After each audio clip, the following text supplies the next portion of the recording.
सुनिए ఇప్పుడు వినండి. Brother, sorry if you're disturbed. I don't want to disturb you, but I want to tell you something. मेरे भाई आप परेशान ना हो, मैं आपको कुछ बताना चाहता हूँ.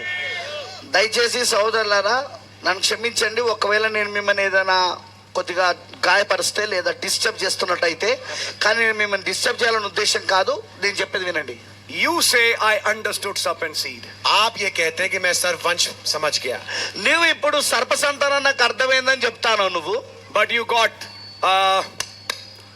how should I say mistook in the marriage.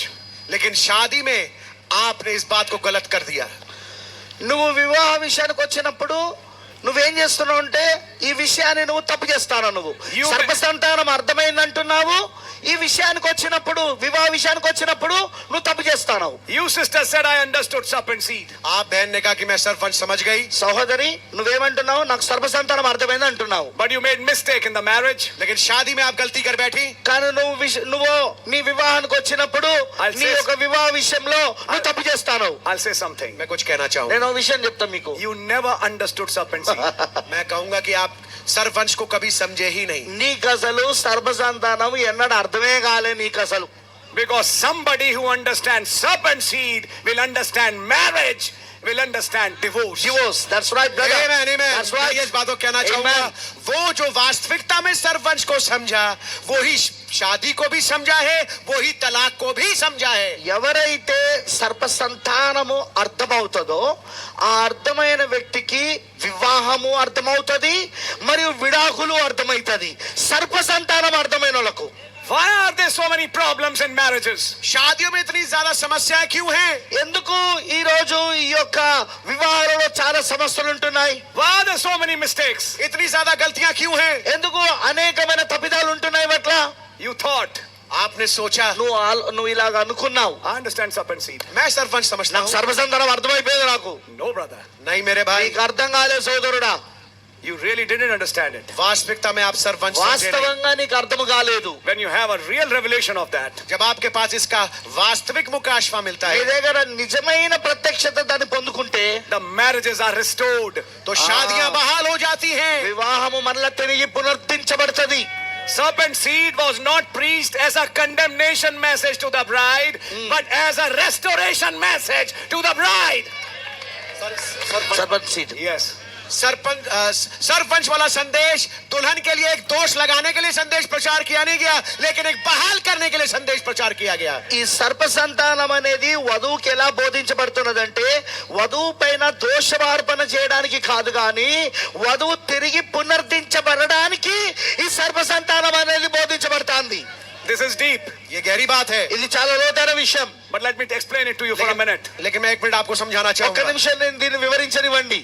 To whom was God talking about serpent seed? खुदावन किससे बात कर रहे थे सर्पवंश की? సర్పసంతానమును గూర్చి ఎవరితో దేవుడు మాట్లాడుతున్నాడు? Exactly brother, exactly. That's right. That evening in Eden when God came, और शाम को जब खुदावन आदन की वाटिका में आए, ఆ ఏదోనులో ఆ సాయంకాలమున దేవుడు వచ్చినప్పుడు there are three standing. वहाँ तीन खड़े हैं. అక్కడ ముగ్గురు నిలబడి ఉన్నారు. Adam, ఆదాము, Eve, हव्वा అవ్వ serpent और सर्प. మరియు సర్పము. and here comes the judge. और यहाँ पर न्यायाधीश आते हैं. అది ఇక్కడ న్యాయాధిపతి వచ్చాడు. With whom he starts talking about serpent seed. वो किससे शुरू करते हैं सर्पवंश की बातचीत करना? సర్ప సంతానమును గూర్చి ఎవరితో ఆయన మాట్లాడడం మొదలు పెట్టాడు? Not to the woman. Yes, yes, स्त्री yes. से नहीं, स्त्री से नहीं. స్త్రీతో మాట్లాడలేదు. He was talking with the serpent. वो सर्प से बात कर रहे थे. సర్పముతో మాట్లాడుతున్నాడు. He was talking serpent seed to a serpent. वो सर्पवंश की बात एक सर्प से कर रहे थे. సర్ప సంతానమును గురించి సర్పంతో మాట్లాడుతున్నాడు. And was condemning him. और उसको दोष लगा रहे थे. మరి అతని పైన దోషారోపణ చేస్తున్నాడు. When serpent was hearing serpent seed, he was getting condemned. जब सर्प सर्पवंश को सुन रहा था, वो दोष उस पे दोषारोपण लग रहा था. మరి సర్పము ఎప్పుడైతే సర్ప సంతానం గురించి వింటున్నాడో అప్పుడు వాడి పైన ఆ దోషారోపణ పెట్టబడింది. Next to that serpent, the woman was standing. और बिल्कुल उस सर्प के पास वो स्त्री खड़ी थी. మరి ఆ సర్పము పక్కననే స్త్రీ నిలబడి ఉన్నది. She was also hearing. वो भी सुन रही थी. ఆమె కూడా వింటా ఉన్నది. Adam was also hearing. आदम भी सुन रहा था. serpent? खुदावन क्या कह रहे थे सबसे? సర్పంతో దేవుడు ఏం చెప్తున్నాడు? I will put enmity between her seed and your seed. मैं स्त्री के वंश और तेरे वंश के बीच में बैर उत्पन्न करूंगा. నేను స్త్రీ సంతానమునకును నీ సంతానమునకు మధ్యలో వైరము కలగజేసేదను. When he was preaching serpent seed to the serpent, जब वो सर्प के सामने सर्पवंश प्रचार कर रहे సర్ప थे, సంతానము గురించి సర్పమునకు బోధిస్తున్నప్పుడు he was preaching redemption to the woman. Exactly सर्प को तो वो सर्पवंश प्रचार कर रहे थे, लेकिन स्त्री के लिए वो छुटकारा प्रचार कर रहे थे. సర్ప సంతానమును గురించి సర్పంతో మాట్లాడుతున్నప్పుడు లేదా సర్పానికి దేవుడు తెలియజేస్తున్నప్పుడు అక్కడ స్త్రీకి విమోచన గురించి మాట్లాడుతా ఉన్నాడు. When bride hears serpent seed, जब दुल्हन सर्पवंश सुनती है, కాబట్టి వధువు కూడా సర్ప సంతానం విన్నప్పుడు she becomes militant. वो सैनिक रूप धारण कर लेती है. అప్పుడు ఆమె ఒక సైనికురాలు అవుతుంది. ఆమె Because she is promised a seed. क्योंकि उसको वादा किया गया है एक वंश का, ఎందుకంటే ఆమెకు ఒక సంతానము వాగ్దానం చేయబడింది. Who'll crush the head of the serpent. जो कि सर्प के सर को कुचलेगी. అతను ఆ సర్పం యొక్క శిరస్సును చిత కొడతాడు. Are you understanding it? क्या समझ रहे हैं आप? అది మీకు అర్థమవుతా ఉన్నదా? Now see, so many things are there, brother. आप देखिए इतनी सारी बातें हैं. చూడండి సోదరులారా, చాలా విషయాలు ఉన్నాయి అక్కడ. I'm in the message now for 40 years, say. 40 साल से लगभग मैं संदेश में हूँ. నేను వర్తమానంలో దాదాపు 40 సంవత్సరాల నుండి ఉన్నా. Exactly. बिल्कुल सही बात है. మంచి సరిగ్గానే 50 నిజమే. years in the message, 60 years in the message, 40 years in the message, but still have not completely understood serpent seed. Sarpanch seed. 50 साल हो गए, 60 साल हो गए, 40 साल हो गए संदेश में, लेकिन अभी तक परिपूर्णता से सरपंच को समझे नहीं. 40 సంవత్సరాలు అయింది, 50 సంవత్సరాలు అయింది, 60 సంవత్సరాలు అయింది, నేను వర్తమానంలోకి వచ్చి అని చెప్తున్నావు కానీ నీకు ఇంకా సర్వసంతానం పూర్తిగా అర్థం కాల.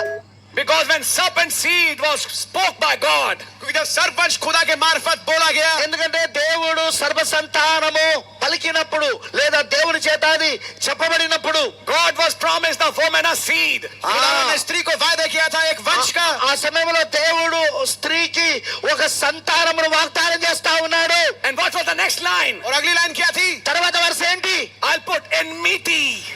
मैं बैर उत्पन्न करूंगा, दुश्मनी लेके आऊंगा. నేను వారి మధ్యలో వైరము లేదా శత్రుత్వమును తీసుకొస్తా. వీళ్ళిద్దరి మధ్యలో ఆ సంతానానికి ఈ సంతానానికి కలుసుడు గారు బాబు. Between your seed and her seed.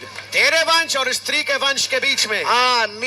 నీ యొక్క సంతానమునకు ఆమె సంతానమునకు మధ్యలో నేను శత్రుత్వాన్ని తీసుకొస్తా. And మరియు మరియు between you and the woman, तेरे और स्त्री के बीच में నీకును స్త్రీకి there is an enmity between that serpent and that woman. उस सर्प और उस स्त्री के बीच में एक दुश्मनी है, एक बैर है. సర్పమునకు మరియు ఆ స్త్రీకి మధ్యలో శత్రుత్వం ఉంటుంది. From today, వైరం ఉంటది. आज के दिन से ఈ రోజు నుండి the real woman, the bride, will hate you. जो वास्तविक स्त्री जो दुल्हन है तुझसे नफरत करेगी. నిజమైన ఆ స్త్రీ అదే ఆ వధువు నిన్ను ద్వేషిస్తది. ఓ సర్పమా, నిన్ను ద్వేషిస్తది. How will it happen? ये कैसे होगा? ఇది ఎలా జరుగుతుంది సోదర ప్రేమ కాదు ఇక్కడ. In the morning she was loving you. आज सुबह तो वो आपसे प्रेम बना रही थी. అరే ఉదయమో నిన్ను ప్రేమిస్తా ఉండే ఆమె. That's why Cain came in her. इसीलिए कैन उसके अंदर आ गया. అందుకే కయ్యను నీ లోపలికి వచ్చిండు, ఆమె లోపలికి వచ్చింది. But in the evening message, लेकिन शाम के संदेश में, సాయంకాల వర్తమానంలో when the judge came down, जब न्यायाधीश नीचे उतर के आया, when the judge came down, ఆ న్యాయాధిపతి కిందికి దిగి వచ్చినప్పుడు what did the judge say? न्यायाधीश ने क्या कहा? న్యాయాధిపతి ఏం చెప్పాడు? I'll destroy this love. मैं इस प्रेम को, मैं इस प्यार को तोड़ दूंगा, बर्बाद कर दूंगा. ఈ సర్పముతో ఉన్న ఈ ప్రేమను నేను నాశనం చేస్తా.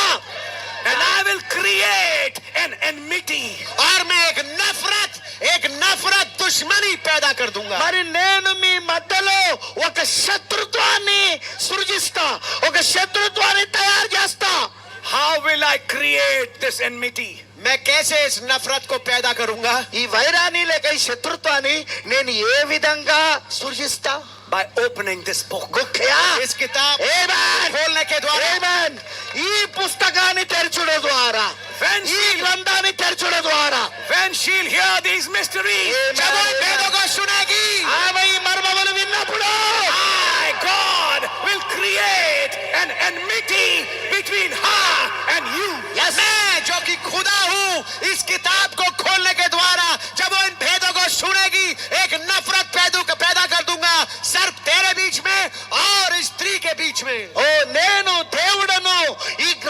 మర్మములను తెరచడం ద్వారా, ఈ మర్మములను బోధించడం ద్వారా సర్పమా నీకు ఈ స్త్రీకి మధ్యలో వైరాన్ని, శత్రుత్వాన్ని తయారు చేస్తా. God bless you. खुदा ने आपको बड़ी దేవుడు बरकत दे। మిమ్మల్ని దీవించును గాక. I'm seeing my translators preaching in full spirit. मैं देख रहा हूँ मेरे God अनुवादक bless you. जो है बड़े आत्मा से भर के प्रचार कर रहे हैं। I can feel that presence here. मैं उस मौजूदगी को यहाँ देख सकता ఆ हूँ। ప్రసన్న దగ్గర ఉండడం నేను చూడగలుగుతున్నా. That angel is here. वो दूत यहाँ पर ఆ है। దూత ఇక్కడ ఉన్నాడు. Amen. आमीन। ఆమేన్. I will open this book. मैं इस किताब को खोलूंगा ఈ పుస్తకాన్ని నేను తెరుస్తా. And the last days, और अंतिम दिनों में మరి చివరి దినాలలో when the restored Eve hears the thunders, जब बाल की भी स्त्री जो है और जो हव्वा है वो गर्जनों को सुनेगी। ఆ తిరిగి పునర్దించబడిన ఆ స్త్రీ ఎప్పుడైతే ఆ ఉరుములను వింటదో, నేను will create मैं पैदा करूंगा నేను తయారు చేస్తా this enmity, इस नफरत को, ఈ दुश्मनी को శత్రుత్వాన్ని, ఈ వైరాన్ని between you and the woman. तेरे और स्त्री के बीच में। నీకును స్త్రీకి మధ్యలో నేను ఈ వైరాన్ని కలగజేస్తా. In the morning सुबह ఉదయము at Ephesus, एफसस पे ఎఫెసీలో she loved you. वो उसने तुझसे प्रेम किया। ఆమేన్. ఆమె నిన్ను ప్రేమించింది ఎఫెసీలా. She heard Nicolaitans. उसने निकुली बात सुना, నికోలతో ఒక మాట విన్నదామె. She became deceived. वो धोखे में आ गई। ఆమె మోసపోయింది అక్కడ. In the afternoon, दोपहर को మధ్యాహ్నము in Luther time, लूथर के समय లూథర్ में కాలములో she heard a man's message. उसने एक आदमी के संदेश ఆమె को ఒక सुना। మనుషుని యొక్క వర్తమానాన్ని విన్నది. She heard a reformer. उसने एक सुधारक को सुना। ఆమె సంఘ సంస్కృతి యొక్క వర్తమానం విన్నది. But in the evening time, लेकिन शाम के समय సాయంకాల సమయంలో the very God, वो वास्तविक खुदा, అదే దేవుడు, same Jehovah, वही यहोवा అదే యెహోవా in a cloud way, एक बादल वाले विग में ఒక మేఘం యొక్క దిక్కులో coming with something in his hand, कुछ चीज को अपने हाथ में लेकर आते हुए ఒక దానిని తన చేతిలో పెట్టుకొని వస్తున్నాడు. coming with lamb skins, मेमनों की खाल लिए हुए lamb skins, ఆ గొర్రె పిల్ల యొక్క రక్త సంబంధులను పట్టుకొని వస్తున్నాడు. coming with lamb skins. Yes. मेमने की खालों को हाथ में लिए हुए। మరి గొర్రె పిల్ల యొక్క చర్మమును పట్టుకొని వస్తున్నాడు. And it was not just skins, और ये केवल खाल नहीं थे, అది కేవలం చర్మములు మాత్రమే కాదు, it was a rolled scroll. ये एक लपेटा हुआ पत्र था। అది ఒక చుట్టబడిన స్క్రోల్ అయి ఉన్నది. Something was written on it. कुछ था जो उस पे लिखा हुआ था। దానిపైన ఏదో రాసి ఉన్నది. And God came in the evening और time खुदावन शाम के समय उतर के ఆ आए దేవుడు సాయంకాల సమయంలో వచ్చాడు. that the bride should seal herself with that scroll. कि दुल्हन अपने आप को उस लपेटे पत्र से लपेट ले। దాని ద్వారా ఆ యొక్క చుట్టబడిన దానితో వధువు కూడా చుట్టబడాలని, ఆ చుట్టబడిన పుస్తకముతో ఆమె కూడా చుట్టబడాలని. And the evening time, और शाम के समय సాయంకాల సమయంలో I'll put that enmity, मैं उस दुश्मनी को, उस नफरत को पैदा कर दूंगा। నేను ఆ శత్రుత్వాన్ని పెడతా. నేను సాయంకాల సమయంలో instead of loving you, तुझको प्रेम करने के बजाय నిన్ను ప్రేమించడానికి బదులుగా this time she'll try to kill you. इस दफा वो कोशिश करेगी तुझे मारने की, हत्या करने की। ఈసారి ఆమె నిన్ను చంపడానికి ప్రయత్నిస్తుంది. That's why इसीलिए ఆ కారణాన్ని బట్టే in the book of Revelation, प्रकाशित वाक्य किताब में ప్రకటన గ్రంథములో there is an evil woman. वहाँ पर एक दुष्ट स्त्री है। ఒక దుష్ట స్త్రీ ఉన్నది అక్కడ. She is the great harlot. वो बड़ी वैश्या है। ఆమె చాలా మహావేష అయి ఉన్నది. ఆమె She is sitting on that beast. वो उस पशु पे बैठी है। ఆమె ఆ మృగంపై కూర్చొని ఉన్నది. Which beast? कौन सा पशु? ఆ మృగం ఏమిటి? That beast in the beginning. वो Yes. पशु जो आरंभ में था। ఆదిలో ఉన్న ఆ మృగమే. And she is sitting on that beast. और वो उस पशु में बैठी है। మరి ఆ మృగం పైన ఆమె కూర్చొని ఉన్నది. But the real woman, लेकिन वास्तविक स्त्री కానీ నిజమైన స్త్రీ which is the bride, जो कि तुलन అదే है, వధువు అయి ఉన్నది. coming with the woman's seed वो स्त्री के वंश के साथ आती है। స్త్రీ సంతానముతో వస్తా ఉన్నది ఆమె. on white horses. सफेद घोड़ों के ऊपर। తెల్లని గుర్రముల పైన. In Revelations 19, प्रकाशित वाक्य 19 में 19లో not to love that beast, उस पशु से प्रेम करने के लिए नहीं, ఆ పశువును లేదా ఆ యొక్క మృగాన్ని ప్రేమించడానికి కాదు, but to kill that beast, लेकिन उस पशु को मारने के लिए, ఆ काटने के మృగాన్ని लिए, చంపడానికే. to speak the thunders, ताकि गर्जनों को बोले దాని ద్వారా ఆమె ఉరుములను పలకడానికి. slay the beast. और दुश्मन को वध कर दे। మరి అక్కడున్న మృగాన్ని చంపేయడం, ఆ మృగాన్ని హతమార్చడం. I will create that enmity. मैं उस दुश्मनी को पैदा करूंगा। నేను మీ మధ్యలో ఆ వైరమును కలగజేస్తా, శత్రుత్వాన్ని కలగజేస్తా. ప్రేమించడం కాదు, శత్రుత్వం. Instead of loving you, సోదర ప్రేమ प्रेम करने के बजाय మరి ప్రేమించడానికి బదులుగా she'll become a warrior. वो एक योद्धा बन जाएगी। పొద్దున మాత్రం ప్రేమికురాలి, కానీ సాయంత్రం మాత్రం ఇప్పుడు ఆమె యోధురాలు. ఆమె She'll become a warrior covered by the warfare of Ephesians. वो योद्धा बन जाएगी और ढकी और ओढ़ी होगी उन तमाम शस्त्रों को जो कि लिखा है एफेसियों 6 में। ఎఫెసీ 6వ అధ్యాయంలో ఉన్న యుద్ధోపకరణాల చేత ఆమె ధరింపజేయబడి ఇప్పుడు ఆమె సైనికురాలైతది, యుద్ధ యోధురాలైతది. Then Brother Branham said, भाई ब्रैनम ने कहा, సోబెలం గారు ఏం చెప్పారు? this is Ephesians again. ये दोबारा से ఇది एफेसियों మరలా है। ఎఫెసీ అయి ఉన్నది, This is Joshua. ये यहोशू का ఇది समय మరలా है। యోషువ అయి And what ఉన్నది. is the book of Joshua? और यहोशू की किताब क्या है? యోషువ పుస్తకం ఏంటి?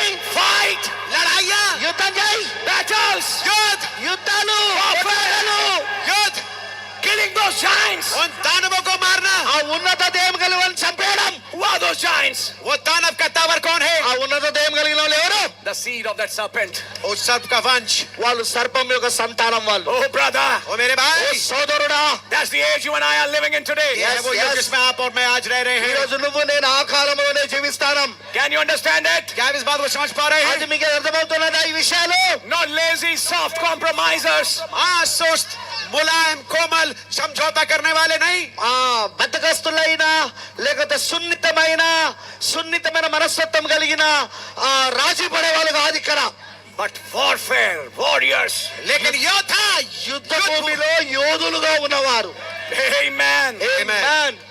Amen. Warfare in your personal life. Yes. Warfare in the family. Yes. Warfare in the church. Warfare in the job. Yes. Warfare in the travel. Warfare everywhere. लड़ाई आपके शरीर में, लड़ाई आपके परिवार में, लड़ाई आपके कलीसिया में, लड़ाई आपके काम के कार्य क्षेत्र में। యుద్ధము నీ యొక్క వ్యక్తిగత జీవితంలో, యుద్ధము నీ కుటుంబములో, యుద్ధము నీ సంఘములో, యుద్ధము నీ యొక్క ఉద్యోగములో, యుద్ధములో ప్రతి దాంట్లో.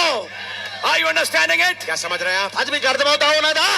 In other words, दूसरे शब्दों में ఇంకో మాటలో చెప్పాలంటే Jude is trying to tell us यहूदा भाई हमें बताने की कोशिश యూదా कर रहे మనకు చెప్పడానికి ప్రయత్నిస్తున్నాడు. this bride is conscious of the serpent, the evil one, and his seed. That's right. ये जो स्त्री है, ये जो दुल्हन है, वो जागरूक है इस सर्प के बारे में और इस सर्प वंश के बारे में। మరి ఈ వధువు సర్పమును గురించి మరియు సర్ప సంతానమును గురించి తెలివి కలిగి ఉంటది. ఈమె మెలుకోగలిగి ఉంటది. ఈమె తెలుసుకొని ఉంటది ముందుగానే ఎవరు సర్పమా ఎవరు సర్ప సంతానమా అని. Just as a small example, एक छोटे उदाहरण के तौर पे, దీనికి ఒక నేను చిన్న ఉదాహరణ చెప్తాను. brothers and sisters. भाई और बहन, మరి సోదరి సోదరులు, Just last Sunday, I shared this small point in my church. ఈ చిన్న పాయింట్ ని నేను గత ఆదివారం రోజున మా సంచుకున్నాను. You came to the church, आप चर्च में आए, మీరు సంఘానికి వస్తున్నారు. the message began, संदेश चालू हुआ, సంఘంకి వచ్చినప్పుడు వర్తమానం ప్రారంభం అవుతున్నది. and there's no desire in your heart really to hear the message. और ఎగ్జాక్ట్. आपके हृदय में वास्तविकता में कोई इच्छा नहीं है संदेश सुनने की। నువ్వు సంఘానికి వచ్చావు, సంఘంలో వర్తమానం చెప్పడం ప్రారంభమైంది, కానీ నీ హృదయంలో మాత్రము దాని వాక్యమును వినాలనే ఆ ఆకాంక్ష, ఆ కోరిక నీలో లేదు. You feel sleepy. आपको नींद आ रही है, అప్పుడు నీకు నిద్ర వచ్చినట్టు అనిపిస్తుంది. You are tired. आप थके हुए हैं, నువ్వు అలసిపోయి ఉంటావు. Though you have slept in the night, यद्यपि आप रात को सो गए थे, రాత్రి నిద్రపోయినా కూడా, still you are tired. फिर भी आप थके हुए हैं। అయినా కూడా పొద్దున నువ్వు ఇంకా అలసిపోయి ఉంటావు. సంఘానికి వచ్చినాక You don't feel nice. आपको अच्छा లग नहीं रहा, నీకు మంచిగా అనిపించదు. ఇక సంఘంకి వచ్చినాక You interpret it like this.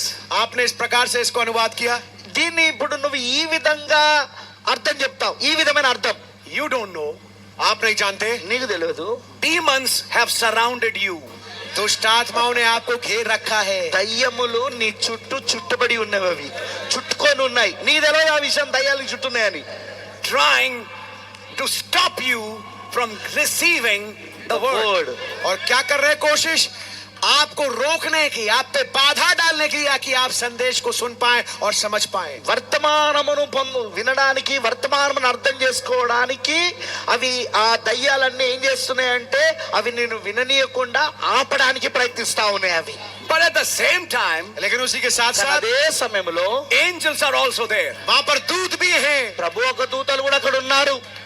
When you say an amen, जब आप एक आमीन बोलते हैं, మరి మీరు ఎప్పుడైతే ఒక ఆమేన్ అని చెప్తారో, when you fight to concentrate, जब आप लड़ते हैं, संघर्ष करते हैं केंद्रित होने के लिए संदेश पे, ఆ వర్తమానము చెప్పబడుతున్నప్పుడు ఆ వర్తమానం పైన నువ్వు కేంద్రీకృతము చేయడానికి, నీ మనస్సును పెట్టడానికి ఎప్పుడైతే నువ్వు పోరాడతావో, you experienced, आपने अनुभव किया, మరి నువ్వు దాన్ని అనుభవించావు. after a few minutes, कुछ मिनटों के बाद కొన్ని నిమిషాల తర్వాత everything becomes light. हर एक चीज हल्की हो गई, ప్రతిదీ కూడా ఇక నీకు మామూలుగా మారిపోతే బాగున్నట్టు అనిపిస్తది. And you're enjoying the